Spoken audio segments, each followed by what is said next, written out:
اللہ کہہ رہا ہے ہم امام بناتے ہیں ہدایت دینے کے لیے، مگر کسے بناتے ہیں؟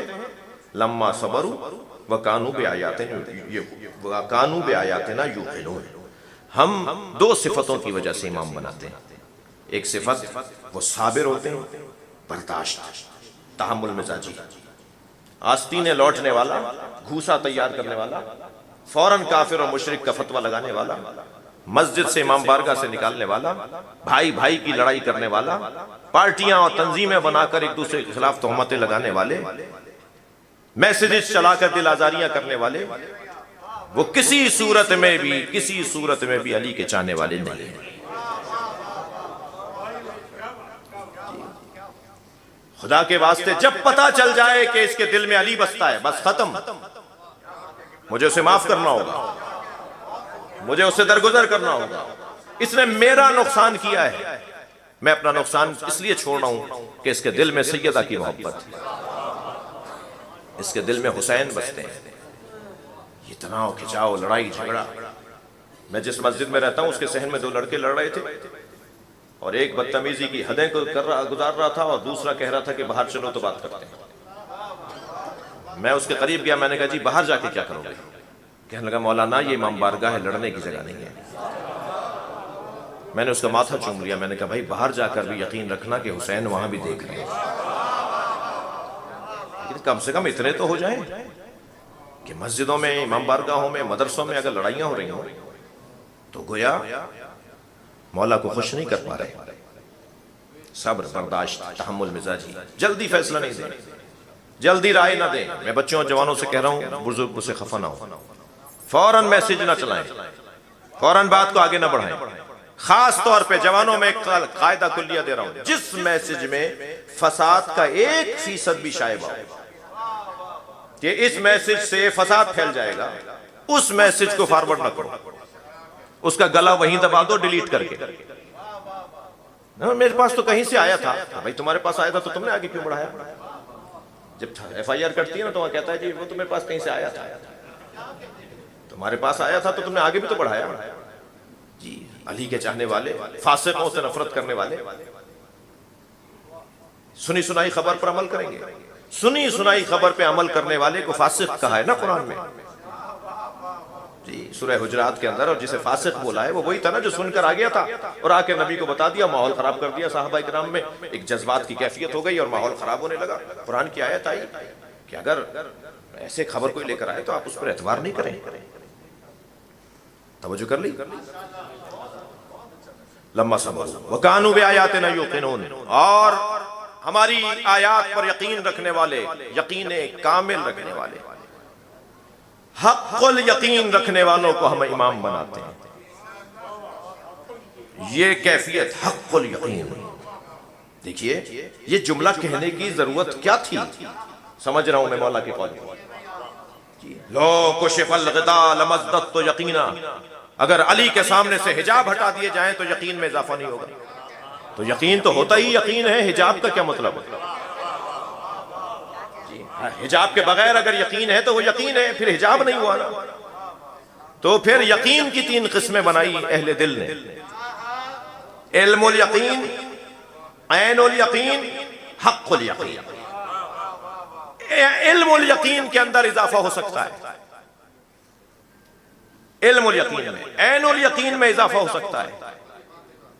علی کہہ رہے ہیں میں حق الیقین پر ہوں، اضافہ نہیں ہوگا۔ صلوات پڑھیں محمد و آل محمد پر۔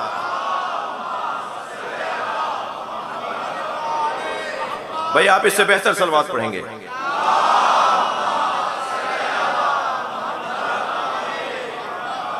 بہت دیر لگا جی، مجھے معاف کریں گے۔ تمام تر ائمہ کی مشترکہ صفات اور کچھ مختلف صفات، ہر امام معصوم کو کچھ نہ کچھ علیحدہ سے صفت اللہ نے عطا کی ہے، ان کے زمانے کی ضرورت کے مطابق۔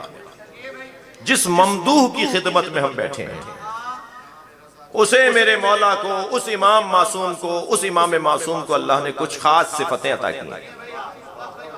ان صفتوں میں ایک صفت ہے ضمانت کی۔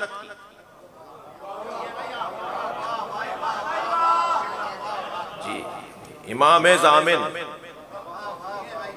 جی ضمانت لینے والا امام، اللہ اکبر، صلوات پڑھ لیں امام کی عظمت پر۔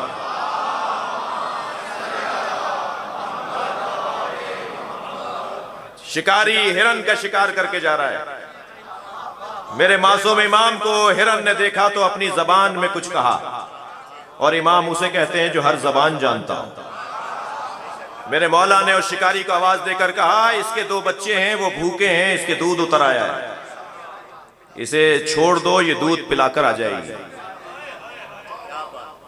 کہنے لگا آپ کو کیسے پتا چلا؟ حضرت نے فرمایا میں جیسے تمہارا امام ہوں اس کا بھی امام ہوں، یہ مجھ سے فریاد کر رہی ہے، مجھ سے ضمانت مانگ رہی ہے، چھوڑ دو یہ واپس آ جائے گی۔ چھوڑ دی اس نے رسی، یہ جنگل میں گئی، کچھ دیر کے بعد آئی اور پہلے امام کے پیروں کا بوسہ دیا اور گردن جھکا کر اس شکاری کے سامنے کھڑی ہو گئی کہ رسی ڈال دو۔ وہ امام کے قدموں میں گر گیا۔ میرے پاس وہ اخبار کی کٹنگ موجود ہے، کیہان اخبار کی، ایران میں اطلاعات اور کیہان نام سے، جیسے ہمارے جنگ اور بڑے اخبار ہیں، ایسے ایک اخبار کا نام ہے کیہان، اس کی کٹنگ میرے پاس ہے۔ مشہد کے مذبح میں، جی جہاں جانور ذبح ہوتے ہیں، وہاں ایک اونٹ کو نہر کیا جا رہا تھا، اور جیسے ہی اس کو نہر کرنے کے لیے وہ خنجر وہ چاقو اس کے گلے میں ڈالنے لگے، اس نے بے عتابی کا اظہار کیا اور اپنی رسیاں کھول دی، کھل گئیں اس کی رسیاں اس کی بے عتابی سے، اور وہ وہاں سے دوڑا اور سب پیچھے پیچھے اس کے دوڑ گئے۔ وہ مختلف خیابانوں سے ہوتا ہوا امام رضا کے حرم میں گھسا، اور جہاں آج صحن شفا ہے نا وہاں گھٹنے ٹیک کے بیٹھ گیا۔ اس منظر کو دیکھ کر ایک گریہ تھا، موجود فقہا سے پوچھا گیا کیا کریں؟ کہ یہ امام رضا کی ضمانت میں آ گئی ہے، اسے نہر نہیں کرو۔ یہ جانوروں کے واقعات میں نے اپنی آنکھوں سے، ان گناہگار آنکھوں سے کتنے لوگوں کو شفا پاتے دیکھا ہے، کتنے لوگوں کو۔ آپ آج پیدائشی پولیو کا شکار یا اپاہجی کا شکار ویل چیئر پہ لائے گئے، جب وہاں لو لگی تو ایک مرتبہ کھڑے ہو گئے، کہ بھئی کیسے چلنے لگے؟ کہا امام اندر سے آئے تھے، کہتے کھڑے ہو جاؤ۔ امام نے کہا میں کھڑا ہو گیا، میرے پیروں میں دم آ گیا۔ یہ ہزاروں واقعات ہیں، وہاں ثبت کیے جاتے ہیں، وہاں ریکارڈ میں رکھے جاتے ہیں، ان لوگوں کی تصویریں بھی رکھی جاتی ہیں، ان کے بیانات بھی لکھوائے جاتے ہیں، ان کے ڈاکٹروں کی رپورٹس بھی وہاں جمع کی جاتی ہیں کہ یہ پیدائشی نابینا میرے سامنے 1.5-2 سال پہلے کی بات ہے، جب میں آخری دفعہ پچھلی دفعہ گیا ہوں، میرے سامنے ایک نابینا بچی جو پیدائشی نابینا تھی وہ دیکھ رہی تھی۔ تصدیق ہوتی ہے، وہ پھر ایسے مانتے نہیں ہیں، اسے لے جایا جاتا ہے، شاید 1 ہفتے 2 دن 4 دن بھی مہمان ٹھہرایا جاتا ہے کہ اس کی پوری رپورٹ بنے گی۔ جی یہ قصے کہانیوں والے امام نہیں ہیں ہمارے، بس کسی طرح کچھ مل جائے سہارے کے طور پہ، میرا پیر ایسا نہیں، عزیزاں نگرامی، امام ضامن، ضمانت لینے والا امام۔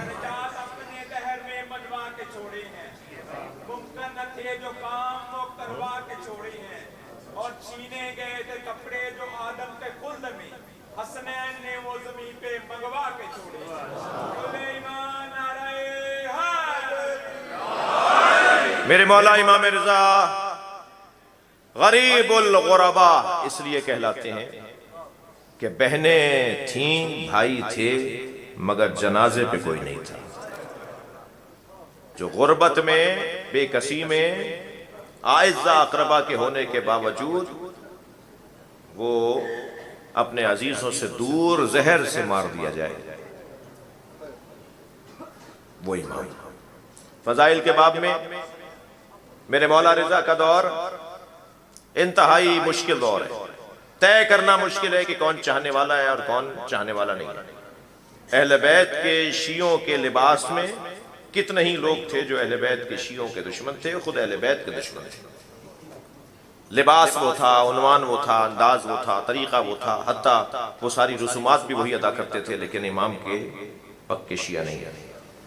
امام کی غربت کی ایک مثال اور لے لوں، جب امام تقی کی آمد ہوئی تو امام کے چاہنے والوں نے ہی کہا، دیکھیے ایک کڑوی بات کرنے جا رہا ہوں، وہاں سقیفے میں یہ ہوا، لعنت بے شمار، وہاں یہ کھا گئے بے شمار، فلاں ہو گیا تبرہ، لیکن جو کچھ کمزوریاں ہمارے یہاں انہیں کیسے دور کریں گے؟ جی صلح حدیبیہ پہ شک کرنے والے پر تو ہم اسے پسند نہیں کرتے، مگر صلح امام حسن پہ شک کرنے والے تو ہمارے خیمے کے تھے۔ جی بہت مشکل ہے۔ امام تقی کی آمد ہوئی ہے، سب چاہنے والے کہہ رہے ہیں یہ ان کی اولاد ہی نہیں ہے۔ چاہنے والے کہہ رہے تھے، دوسروں کا تو کوئی مسئلہ ہی نہیں تھا۔ بڑھاپے میں بیٹا کیسے ہو جائے گا، اتنی عمر میں اولاد کیسے ہو جائے گی؟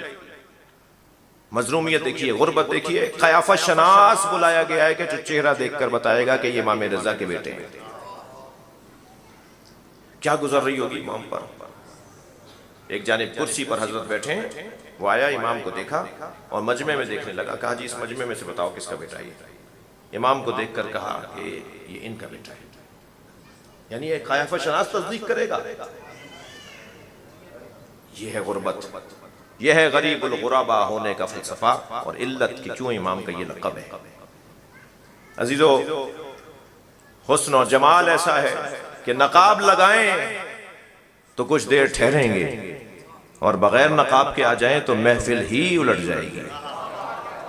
بازار سے گزر جائیں تو دکانیں بند ہو جائیں، مسافر رک جائیں، لوگ امام کے چہرے کی زیارت کر کے انگلیاں چبائیں۔ حسن و جمال امام رضا کا اس کیفیت میں، اور تمام تر کمالات کا مجموعہ امام رضا کی ذات کو قرار دیا۔ آپ جس جگہ سے گزرتے ہیں مدتوں وہاں خوشبو رہتی ہے۔ آپ اگر کسی کی طرف نگاہ بھر کے دیکھ لیں تو اسے بیماریاں ختم ہو جاتی ہیں۔ امام کی صفات کے اندر یہ ہے کہ اگر کسی جانور کو امام نے لاغر اور ناتوان دیکھا، وہ گھوڑا ہو، وہ اونٹ ہو، ناقہ ہو، وہ جانور بکری گائے ہو، کسی لاغر ناتوان جانور کو دیکھ کر امام نے ایک لمحے کے لیے اس پر غور کیا، اس کی صحت بحال ہو گئی، دودھ بڑھ گیا۔ یہ ظاہری معجزات، ظاہری کرامتیں امام کی، اور ان تمام کمالات اور کرامتوں میں سب سے بڑی کرامت امام کی ہے کہ امام نے جس دور میں شش امامی کا جب مکتب کے اندر ایک بحران آیا، اس کے بعد امام رضا کے زمانے میں، امام تقی کے زمانے میں بحران آیا، لوگ تشیع سے اور مکتب سے دور ہونے لگے، فرقہ بننے لگا شیعوں میں۔ امام رضا کے آپ کیوں خاص طور پہ سلام کرتے ہیں امام رضا کو؟ جی نبی کا سلام کیا، امام حسین کو سلام کیا، پنجتن کو سلام کیا، پھر خاص طور پہ مڑے ان کے درمیان تو اور بھی امام ہیں، انہیں سلام کیوں نہیں کر رہے؟ کیوں علیحدہ سے ہم امام رضا کو سلام کرتے ہیں؟ امام رضا ان بحرانوں میں آخری بحران کو ختم کرنے والے امام ہیں جن کی وجہ سے آج ہم 12 امامی ہیں۔ صلوات پڑھیں گے امام رضا کی عظمت پر۔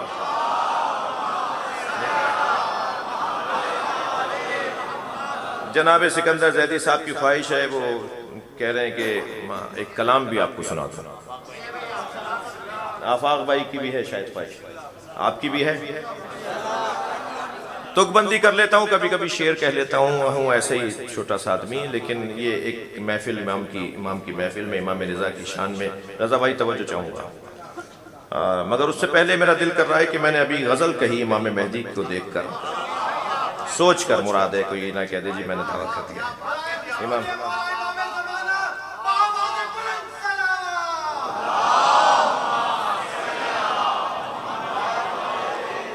مجھے اندازہ ہو رہا ہے کل ورکنگ ڈے ہے اور آپ لوگ بہت دیر سے بیٹھے ہوئے ہیں، میں زیادہ نہیں رکنا چاہوں گا۔ ایک امام کو سوچتے ہوئے کہ غزل کہی، آیت اللہ خمینی نے بھی کئی غزلیں کہی ہیں امام کے خد و خال کو سوچ سوچ کے، تو ایک غزل امام کی کہ سرمہ طور لگا دیدہ تر پیدا کر، سرمہ طور لگا کوہ طور، سرمہ طور لگا دیدہ تر پیدا کر، شوق دیدار اگر ہے تو نظر پیدا کر۔ اور زینہ منبر شبیر سے بڑھ کر کیا ہے؟ تھوڑا گردن ہلائیے گا اگر شعر جا رہا ہے تو۔ زینہ منبر شبیر سے بڑھ کر کیا ہے، مل گیا تجھ کو شرف اس پہ نہ شر پیدا کر۔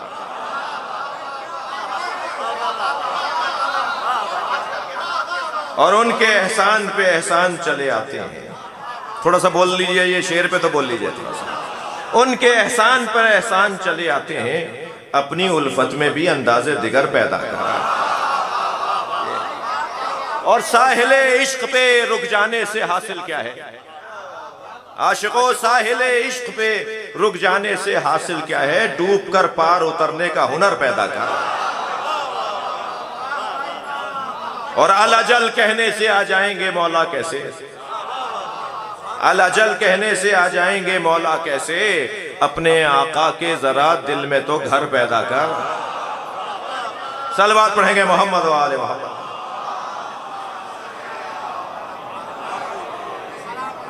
آپ آمادہ ہو گئے تو اب امام رضا کی ایک منقبت سن لیجئے. اور یہ کہنے کی کوشش کی کہ میرے آج کو ذہن میں رکھتے ہوئے میرے امام رضا کی محفل ہے. جی میرے امام رضا کی محفل ہے کہ ان کا ذکر میری زندگی کا حاصل ہے. حاصل قافیہ ہے، دل قافیہ ہے. میرے امام رضا کی محفل ہے کہ ان کا ذکر میری زندگی کا حاصل ہے. اور کرے گی خلد بری کیا مقابلہ اس کا؟ کرے گی خلد بری کیا مقابلہ اس کا؟ یہ عرض توس نہیں کائنات کا دل ہے. صلوات پڑھیں محمد و آل محمد.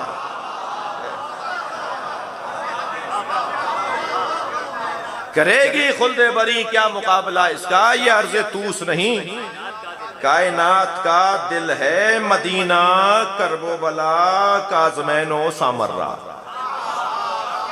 مدینہ کرب و بلا کاظمین و سامرہ. نجف کی طرح سے مشہد بھی میری منزل ہے. اور شعر شاید کسی قابل ہو، فقیروں کا انداز ہے کہ وہ سامنے ہیں مگر ان کو کس طرح دیکھوں. وہ سامنے ہیں مگر ان کو کس طرح دیکھوں. حجاب کم نظری درمیان میں حائل ہے. حجاب کم نظری درمیان میں حائل ہے. حجاب کم نظری درمیان میں حائل ہے. یہ بھائی بہن کا رشتہ عجیب پایا ہے. یہ بھائی بہن کا رشتہ عجیب پایا ہے. مشہد سے قم کی طرف دل جو میرا مائل ہے. اور توجہ چاہوں گا کہ مجھے ہے فخر کہ ہوں ایسے در سے وابستہ. ابھی نثر میں بھی میں یہی کچھ کہہ رہا تھا. مجھے ہے فخر کہ ہوں ایسے در سے وابستہ جو حج بیت خدا کا کمال و حاصل ہے. اور وہی ہے زہد، وہی علم ہے، وہی کردار.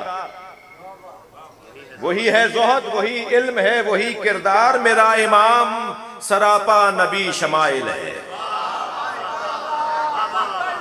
میرا امام سراپا نبی شمائل ہے.